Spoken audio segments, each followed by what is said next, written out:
പ്രേക്ഷകർക്കും നമസ്കാരം. റേഡിയോ ആറ്റ് S B അറിവിനൊപ്പം കൂട്ടം കൂടാം. നിങ്ങളുടെ കാതോരം ഞാൻ ജർഷം ജിജോയാണ്. പരീക്ഷയായി അല്ലേ? പരീക്ഷകൾ എപ്പോഴും എന്തെങ്കിലും ആഘോഷങ്ങൾക്കൊപ്പമായിരിക്കും. പരീക്ഷയെ നമുക്ക് ആഘോഷമാക്കണം. ആത്മവിശ്വാസത്തോടെ നേരിടണം.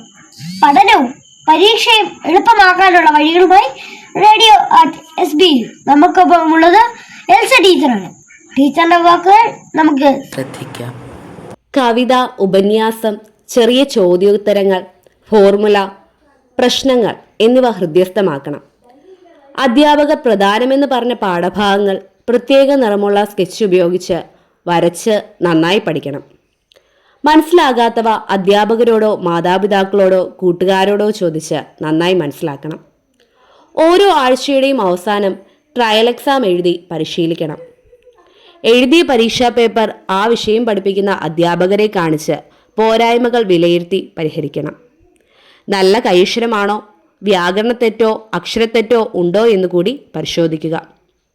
എഴുതിയ കാര്യങ്ങൾക്ക് ആശയവ്യക്തതയും തുടർച്ചയും ഉണ്ടായിരുന്നോ എന്നും ശ്രദ്ധിക്കണം. എല്ലാ ചോദ്യങ്ങൾക്കും കൃത്യസമയം പാലിച്ചാണോ ഉത്തരം എഴുതിയത് എന്നും പരിശോധിക്കണം.